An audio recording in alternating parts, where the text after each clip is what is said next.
കശ്മീർ സാധാരണ നിലയിലേക്ക് മടങ്ങി വരുന്നത് ശത്രുക്കൾക്ക് ഇഷ്ടമായില്ലെന്ന് പ്രധാനമന്ത്രി. റേഡിയോ പരിപാടി മൻ കി ബാത്തിലാണ് പ്രധാനമന്ത്രിയുടെ പരാമർശം. ലോകം മുഴുവൻ നമുക്കൊപ്പമുണ്ടെന്നും ഇന്ത്യക്ക് നീതി ഉറപ്പാക്കുമെന്നും പ്രധാനമന്ത്രി പ്രതികരിച്ചു.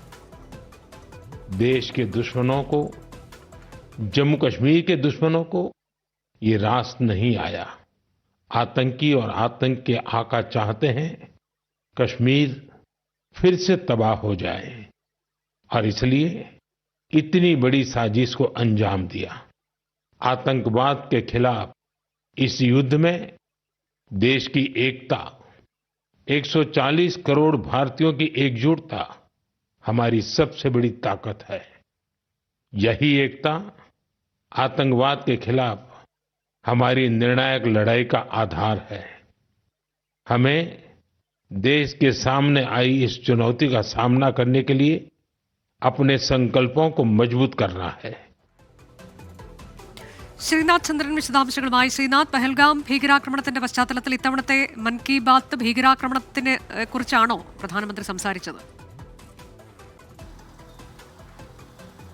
അനുജ, മൻ കി ബാത്തിന്റെ തുടക്കത്തിൽ തന്നെ പഹൽഗാം വിഷയമാണ് പ്രധാനമന്ത്രി സംസാരിച്ചത്. ജമ്മു കശ്മീർ താഴ്വര കാലങ്ങളായി അശാന്തിയിലായിരുന്നു. അവിടെ പലതരത്തിലുള്ള പ്രശ്നങ്ങളുണ്ടായിരുന്നു. അതൊക്കെ മാറി സാധാരണ ഒരു സംസ്ഥാനം പോലെ അതിൻ്റെ അവസ്ഥ മാറി വന്ന് അവിടെ ഒരു ക്ഷേമമുണ്ടായി എന്ന് തോന്നിയ ഘട്ടത്തിൽ ഭീകരവാദികൾ ഗൂഢാലോചന നടത്തി, ഇത്ര വലിയ ആക്രമണം നടത്തി എന്നതാണ് പ്രധാനമന്ത്രി പറയുന്നത്. കശ്മീരിൻ്റെ ക്ഷേമത്തിനെതിരാണ് ഈ ഭീകരവാദികളും ഇതിന് പുറകിൽ പ്രവർത്തിച്ചവരും എന്ന് പ്രധാനമന്ത്രി പറയുന്നു. ഏതായാലും വലിയൊരു ആക്രമണമാണ് നടന്നത്. അതിന് പിന്നാലെ രാജ്യം ഒറ്റക്കെട്ടായി നിൽക്കുന്നു എന്നത് പ്രധാനമന്ത്രി സൂചിപ്പിക്കുന്നുണ്ട്. ഈ ഐക്യമാണ് യഥാർത്ഥത്തിൽ ഭീകരവാദത്തിനെതിരായ പോരാട്ടത്തിൽ നമുക്ക് പ്രധാനപ്പെട്ടത്. അതിൻ്റെ അടിസ്ഥാനം തന്നെ ഈ ഐക്യമാണ്. നമ്മളെപ്പോഴും ഈ തരത്തിൽ ഒരുമിച്ച് നിൽക്കണമെന്നും അദ്ദേഹം പറയുന്നു. ഒപ്പം തന്നെ ലോകരാജ്യങ്ങൾ നമ്മുടെ ഈ ഐക്യത്തെ ഒരുമയൊക്കെ തന്നെ നോക്കിക്കാണുകയാണ്. ലോകത്തെ വിവിധ നേതാക്കൾ തന്നെ ഫോണിൽ വിളിച്ച് ഈ ഭീകരാക്രമണത്തിനെതിരായ ഭീകരവാദത്തിനെതിരായ പോരാട്ടത്തിൽ ഒപ്പം നിൽക്കുന്നു എന്നും അറിയിച്ചിട്ടുണ്ട്.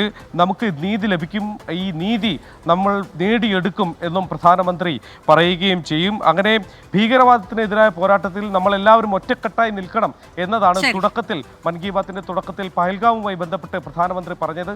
അനൂജ, ശരി, മൻ കി ബാത്തിലാണ് ഭീകരാക്രമണത്തെക്കുറിച്ചുള്ള പ്രധാനമന്ത്രിയുടെ പരാമർശം.